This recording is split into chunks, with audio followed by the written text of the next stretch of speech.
ওম শান্তি 29 মাৰ্চ 2022 বৰ্ষ প্ৰাতঃ মুৰলী বাবাৰ মহাবাক্য।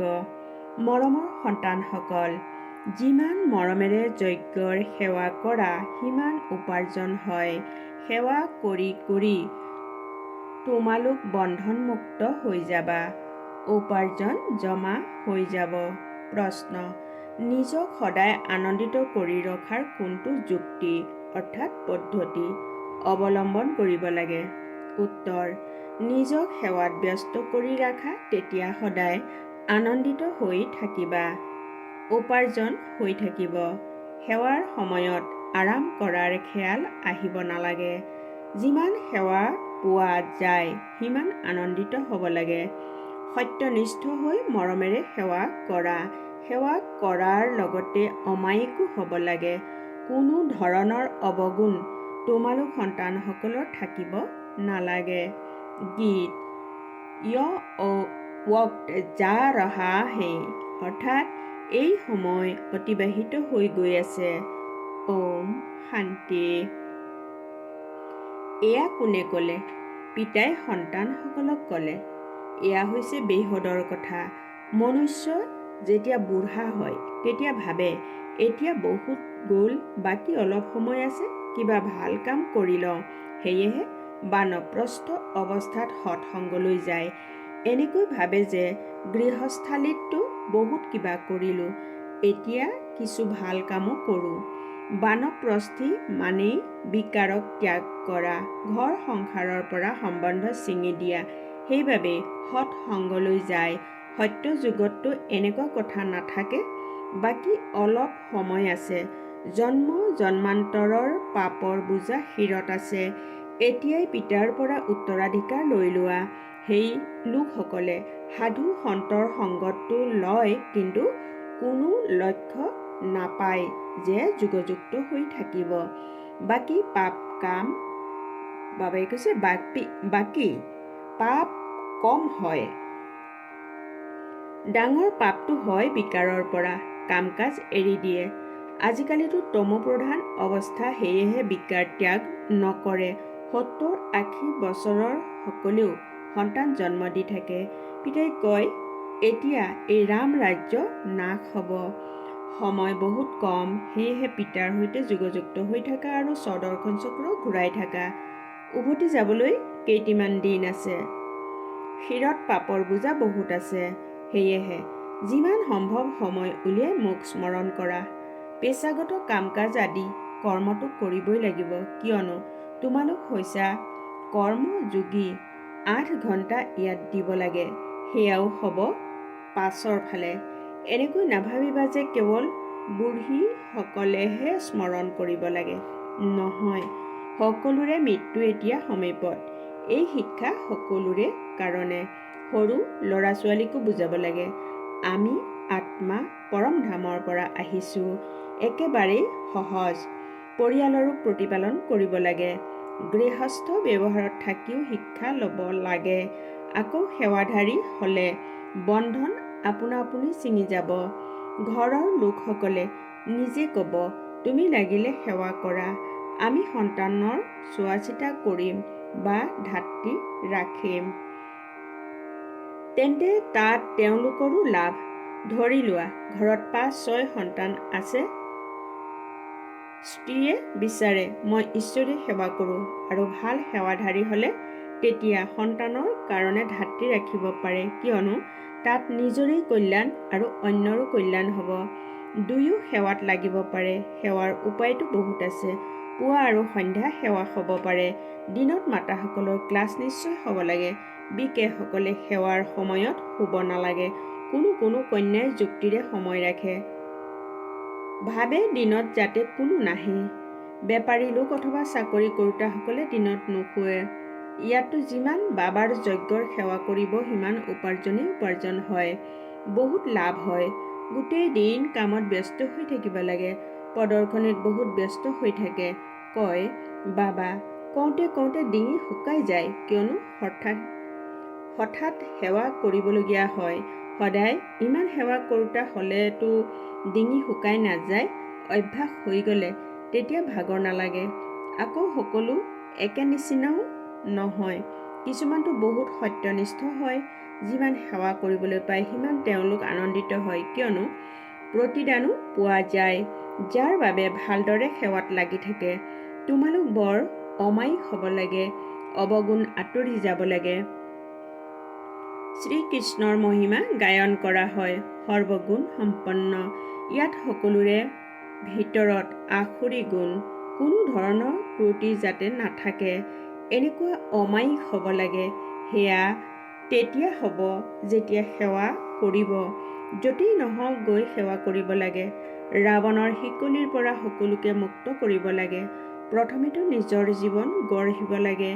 যদি আমি অলস হৈ বহি যাওঁ তেন্তে লোকচান আমাৰেই হ'ব। প্ৰথমেতো এই আত্মিক সেৱা, কাৰোবাৰ কল্যাণ কৰোঁ, কাৰোবাক নিৰোগী, ধনৱান, আয়ুষ্মান অৰ্থাৎ দীৰ্ঘজীৱী কৰি তোলোঁ। গোটেই দিন এইটো খেয়াল চলিব লাগে। তেনেকুৱা সন্তানহে অন্তৰত অধিষ্ঠিত হ'ব পাৰে আৰু সিংহাসনৰ অধিকাৰীও হয়। প্ৰথমে পিতাৰ পৰিচয় দিব লাগে। পিতা স্বৰ্গৰ ৰচয়িতা হয়, তেওঁক জানেনে? পৰমপিতা পৰমাত্মাৰ সৈতে আপোনাৰ সম্বন্ধ কি আছে? পৰিচয় দিব লাগে। তেতিয়া পিতাৰ প্ৰতি মৰম জাগিব। পিতাই কয়, মই কল্পৰ সংগম যুগত আহি নৰকক স্বৰ্গ কৰি তোলোঁ। কৃষ্ণইতো এনেকৈ ক'ব নোৱাৰে, তেওঁতো স্বৰ্গৰ ৰাজকুমাৰ। ৰূপ সলনি হৈ গৈ থাকে।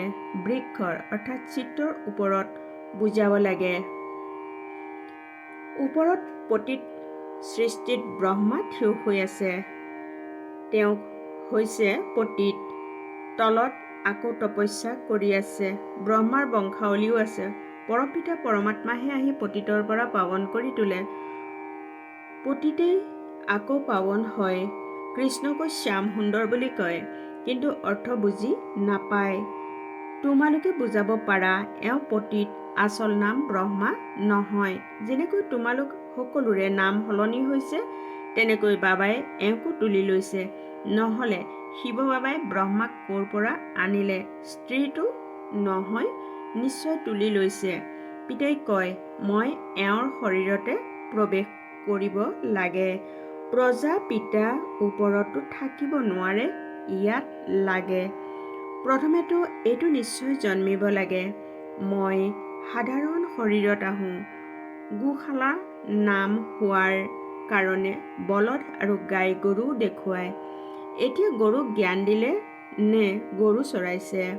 এইটো লিখা নাই। চিত্ৰত শ্ৰীকৃষ্ণক গোৱালৰ ৰূপত দেখুৱাই দিছে। এনেকুৱা কথাবোৰ অন্য ধৰ্মত নাই। যিমান এই ধৰ্মত আছে, এই সকলোবোৰ ভক্তি মাৰ্গত নিৰ্ধাৰিত হৈ আছে। এতিয়া তোমালোক সন্তানসকলে জানা, পুৰণি সৃষ্টিৰ বিনাশ, নতুন সৃষ্টিৰ স্থাপনা হৈ আছে। বাবাই বুজায়, এই সৃষ্টি চক্ৰক জানিলেহে তোমালোক ভৱিষ্যতে ৰাজকুমাৰ ৰাজকুমাৰী হবাগৈ, অমৰ লোকত উচ্চ পদ পাবা। তোমালোকে যি কিছু পঢ়া ভৱিষ্যত নতুন সৃষ্টিৰ কাৰণে, তোমালোকে এই পুৰণা শৰীৰ এৰি ৰাজকীয় ধনৱানৰ ঘৰত জন্ম লবাগৈ। প্ৰথমে শিশু হবা, আকৌ ডাঙৰ হবা, তেতিয়া সৰ্বোত্তম মহল নিৰ্মাণ কৰিবা। তততম।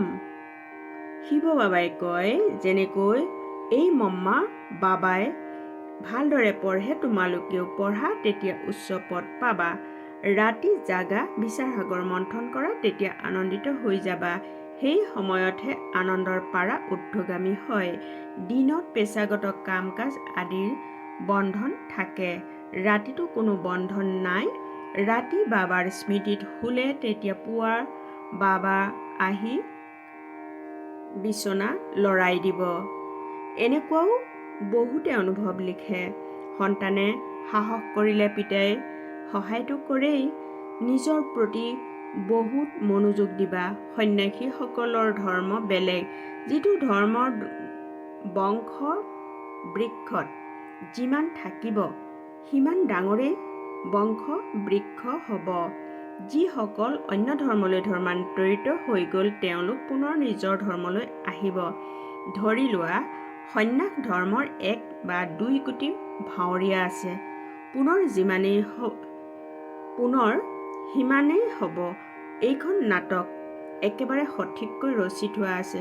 কোনোবা কিবা ধৰ্মলৈ, কোনোবা আন কিবা ধৰ্মলৈ ধৰ্মান্তৰিত হৈ গৈছে। তেওঁলোক সকলো নিজৰ নিজৰ ধৰ্মলৈ গুচি আহিব। এইটো জ্ঞান বুদ্ধিত ধাৰণ হ'ব লাগে। এতিয়া আমি কওঁ যে মই আত্মা, শিৱ বাবাৰ সন্তান। এই গোটেই বিশ্বখন মোৰ হয়। মই ৰচয়িতা শিৱ বাবাৰ সন্তান হৈছোঁ।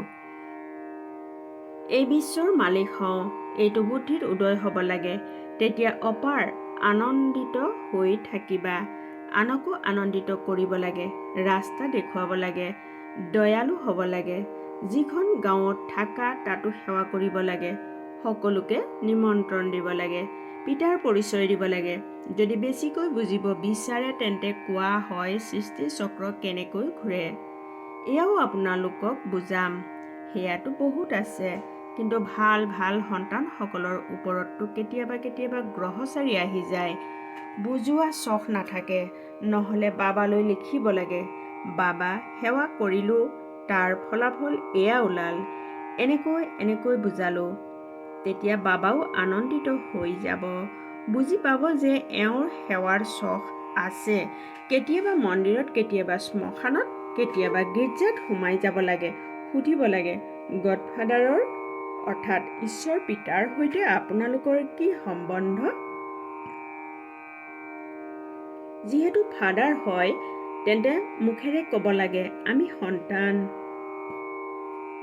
স্বৰ্গীয় ঈশ্বৰ পিতা বুলি কয়, তেন্তে নিশ্চয় স্বৰ্গ ৰচনা কৰিব। কিমান সহজ। আগলৈ বহুত আপদ আহিবলগীয়া আছে। মনুষ্যৰ বৈৰাগ্য জন্মিব। শ্মশানত মনুষ্যৰ বৈৰাগ্য জন্মে। বছ, সৃষ্টিৰ এনেকুৱা অৱস্থা হৈ যাব।